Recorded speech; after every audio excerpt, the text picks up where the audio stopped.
दोस्तों आदाब अर्ज़ है, मैं अनीस अहमद खान हिंद वॉइस से आपसे मुखातिब हूँ।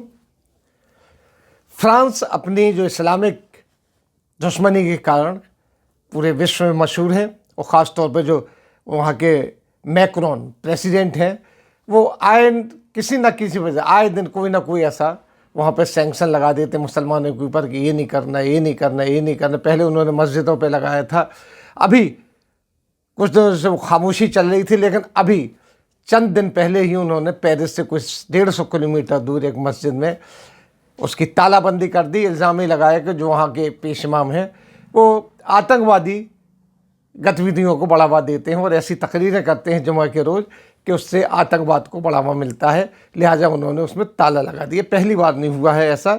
उन्होंने इस तरीके से अब तक फ्रांस में 120 मस्जिदों में वो तालाबंदी कर चुके हैं, 216 से अब तक लगाया जाए, और 2500 से ज़्यादा उन्होंने वहाँ की जो बयान होते हैं मस्जिदों में जुमे के रोज़ उनको बंद करवा चुके हैं वो।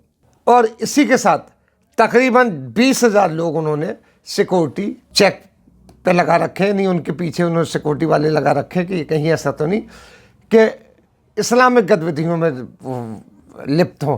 हालांकि देखा जाए तो फ्रांस जो है यूरोप में दूसरे नंबर का ऐसा कंट्री जहाँ पर इस्लाम मुसलमान ज़्यादा में है, इस्लाम के मानने वाले दूसरे नंबर पे आते हैं। लेकिन मैक्रोन जाने क्यों उनसे एक किस्म से गुर्ज सी रखते हैं, किसी न किसी बहाने कोई ना कोई सैंक्शन लगाते रहते हैं। पिछली बार उन्होंने एक बार लगा दिया था कि आप घरों में जो बच्चों को पढ़ाते हैं, दीनी तालीम देते हैं, वो नहीं पढ़ाई जाएगी। इसी के साथ उन्होंने औरतों के ऊपर भी बड़ी पाबंदियाँ लगाई कि इनको अब अस्पताल में जाएंगी तो ये नहीं कि लेडी डॉक्टर से ही दिखलाएं, उनको जो मौजूद डॉक्टर होगा उससे भी दिखलाना पड़ेगा। इस तरीके से कई चीज़ें वो करते रहते। हिजाब, बुर्का, इसके ऊपर भी पाबंदियाँ लगाते रहते, जिसके ऊपर काफ़ी विरोध भी होता है वहाँ पे।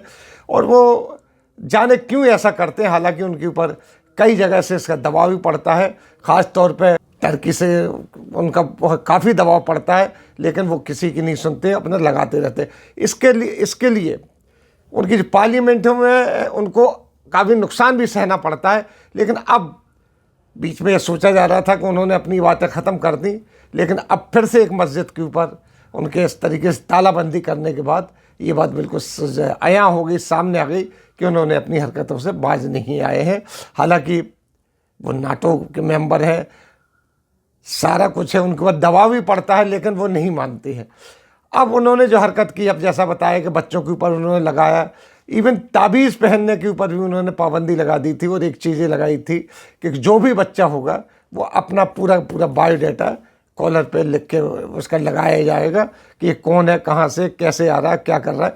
इस तरीके से कई चीज़ें लगाती। उनको क्या डर है इस चीज़ का, ये अभी तक कोई चीज़ समझ में नहीं आई। लेकिन हाँ, वो चाहते कि एक ऐसी कौम, ऐसी ज़ात, ऐसे धर्म को अपने साथ खड़ा कर लें जिसको विलन की तरीके से इस्तेमाल कर लें, क्योंकि फ्रांस अब उतना पावरफुल नहीं रहा है जितना पहले था। और जैसा कि बताया गया कि वहाँ तेज़ी से बढ़ने वाली जो जनसंख्या है मुसलमानों की है, शायद वो इससे डर रहे हैं। लेकिन हालांकि वहाँ के जो दूसरे ज़ात के लोग हैं, दूसरे धर्म के लोग हैं, क्रिश्चियंस हैं, उनको कोई एतराज़ नहीं है। सिर्फ और सिर्फ मैक्रोन को ये सब एतराज़ है। और इस तरीके से मैंने बताया किस तरीके से सैंक्शन लगाते रहते, पाबंदियाँ लगाते रहते हैं मुसलमानों के ऊपर, ख़ास तौर पे मस्जिदों को बंद करते रहते हैं। जिस तरीके से उन्होंने तकरीबन 2500 मसाजिद को उन्होंने बंद कर रखा, वहाँ पर बयान बंद कर रखे हैं। और आए दिन कोई ना कोई ऐसी हरकत कर देते हैं जिससे काफ़ी बेचैनी फैल जाती है। अब इसमें ये बात कहेंगे कि साहब बाकी के इस्लामिक कंट्रीज़ क्यों नहीं बोलते उनके इस बात के ख़िलाफ़। तो आप जानते हैं कि इस्लामिक कंट्रीज़ जितने भी हैं, चाहे वो सऊदी अरब हो या जो भी हो, वो अपने अपने में उलझे हुए हैं। वहाँ पे भी आप देख रहे हैं किस तरीके के हालात हो रहे हैं।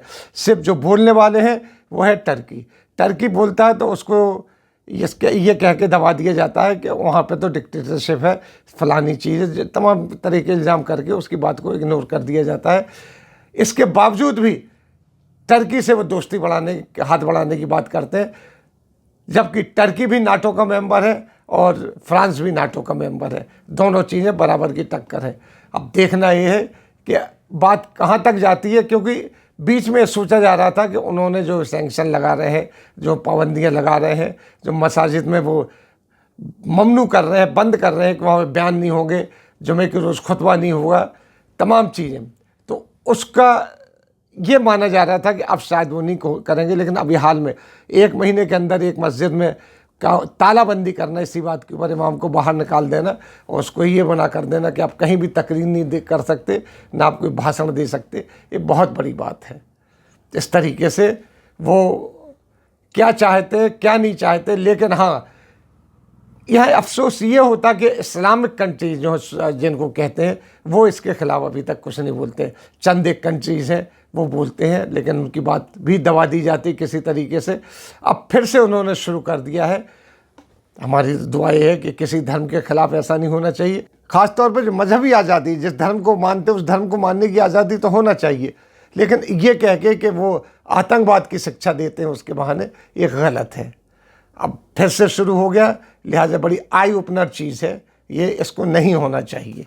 इसी के साथ हम आपसे लेते हैं विदा। अगले अंक में फिर हाजिर होंगे, तब तक के लिए दीजिए इजाज़त।